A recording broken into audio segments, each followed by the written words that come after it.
Assalamualaikum warahmatullahi wabarakatuh. Bertemu lagi dengan saya.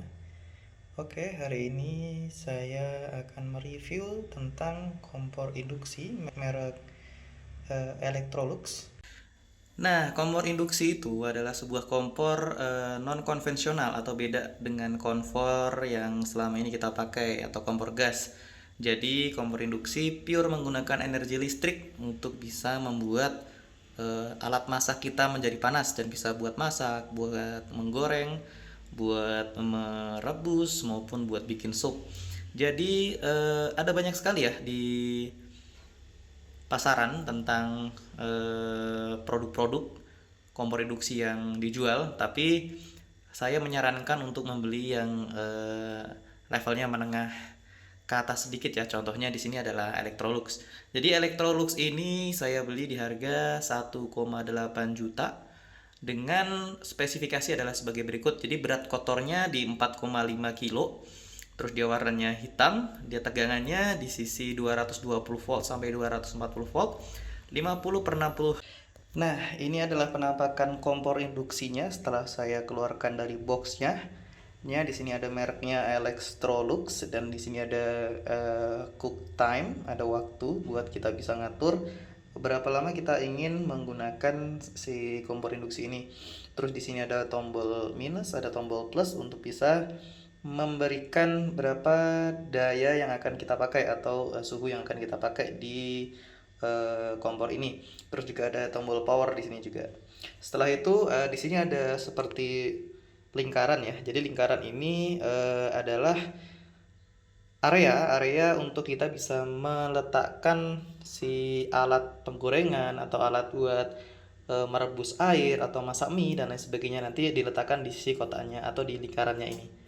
Jadi ini fungsinya adalah seperti itu. Jadi kalau misalkan kita menggunakan kompor induksi ini ya, itu selain praktis juga tidak panas. Jadi kalau misalkan kompor induksi ini kondisinya hidup, terus kita pegang seperti ini, itu tidak akan panas di sini. Kita nggak akan kesetrum atau seperti apa. Jadi ini sangat aman sekali untuk digunakan, apalagi untuk para kaum milenial seperti itu.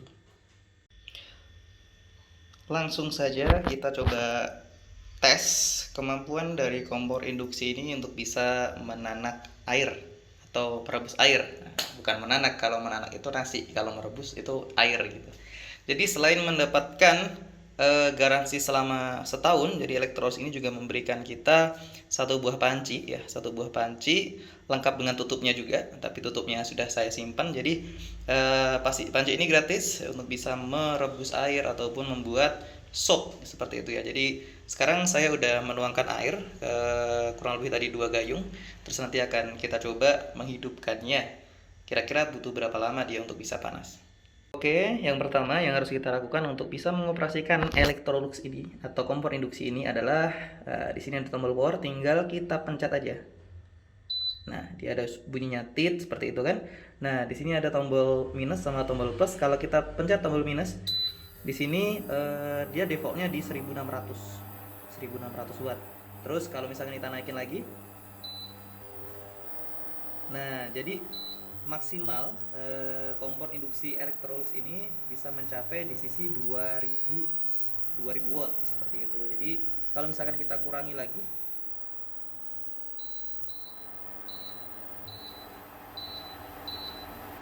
nah kalau bisa kita kurangin, dia tuh bisa mencapai di sisi 120 watt. Tapi untuk 120 watt ini cuman sebatas untuk menghangatkan atau cuman membuat sebuah sup itu menjadi sedikit hangat kuku. Jadi akan lama nanti untuk untuk merebus nasinya. Jadi coba kita naikkan lagi ke sisi 1000 atau 1300 lah ya. Terus di sini juga ada fungsi cook time. Nah, cook time ini fungsinya buat apa? Itu untuk mengatur waktu seberapa lama kita ingin merebus si air ini. Nah, caranya seperti ini. Kita klik. Nah, saat kita klik, di sini akan ada waktu defaultnya 30 menit. Kita bisa kurangi dia ke 29, 28 sampai 0. Jadi kalau misalkan contoh kita setting dia di angka 2 menit. Jadi nanti setelah 2 menit dia otomatis akan mati. Seperti itu. Nah, kita coba tunggu ya. Nah, ini sudah 1 menit lebih ya, dan sudah mulai muncul bulir-bulir air. Bulir-bulir airnya sudah mulai muncul setelah hampir 1 menit ya. Jadi di sini bisa dibilang lumayan cepat untuk sekelas kompor induksi, bisa memanaskan air di waktu kurang lebih 2 menitan seperti itu. Oke, lanjut teman-teman. Oke, kita lanjut teman-teman ya. Banyak yang mengira teman-teman di luar itu kalau misalkan kita membeli kompor induksi itu takutnya kalau MCB atau meteran kita, meteran PLN jeglek seperti itu. Jadi kadang mindset di masyarakat itu bilang nanti listrik saya tidak kuat, nanti MCB saya menjeglek. Kira-kira coba kita bandingkan ya, coba kita bandingkan nanti saat misalkan di sini saya setting wattnya di kompor induksi sebesar 1300 watt. Nah, apakah benar di meteran PLN saya itu 1300 watt juga pemakaian arusnya? Nah, coba kita lihat ya, kita coba bandingkan. Nah, sekarang posisinya dia di 1300 watt. Otomatis logikanya di kWh meter juga seharusnya terukur 1300 watt juga. Nah, saya akan coba lihat. Nah, itu adalah penampakannya 5,8 ampere untuk posisi di 1300 watt. Jadi di bawahnya ya, di bawahnya. Nah, setelah itu ini udah mulai mendidih lagi ya, mendidih banget. Nah, setelah itu coba saya mau menaikkan watt di sisi kompor induksinya ke angka 2000 watt di angka maksimum. Di angka maksimum kira-kira berapa sih arus yang terpakai di kWh meter? Kita coba lihat lagi. Nah, di sini nampak 8,6 ampere tadi ya. Cuma 8,6 ampere ya. Jadi memang di bawah lah, di bawah dari watt yang seharusnya ada di kompor induksi itu. Nah, jadi untuk penggunaan kompor induksi ini, misalkan ya, di sini tertulis ada 120 watt, ada 300 watt, ada 800 watt.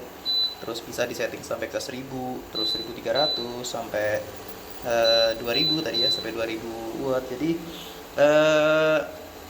2000 watt di kompor induksi ini itu tidak mesti harus 2000 watt juga di kWh meter, karena di sini sistemnya itu adalah induksi. Jadi arus yang terbaca di kWh meter itu lebih kecil daripada watt yang tertera di kompor induksi. Jadi teman-teman kalau misalkan mau change dari kompor konvensional ke kompor induksi, memang saran saya untuk naik daya minimal ke 1300 VA. Karena kalau misalkan masih di daya 900, apalagi 4,5, itu pasti MCB-nya akan membalik seperti itu. Tapi kalau udah di sisi 1300 VA, apalagi 2200 ya, apalagi 2200 itu sangat saya anjurkan untuk bisa menggunakan kompor induksi, karena lebih praktis dan juga lebih mudah penggunaannya, dan juga ini sangat bersih. Jadi seperti itu ya. Oke, jadi seperti itu review singkat dari saya tentang kompor induksi, yang di sini adalah Electrolux. Kompor ini sudah 3 bulanan saya pakai dan tidak ada masalah dan enak untuk digunakan. Tapi jangan lupa naik daya, karena kalau misalkan pakai kompor induksi ya minimal di daya 1300 lah, supaya MCB-nya nggak jeglek terus. Terima kasih. Sekian dari saya, jangan lupa di komen, di like, dan juga di subscribe supaya saya lebih semangat mereview barang-barang lain di sekitar kita. Terima kasih, salam.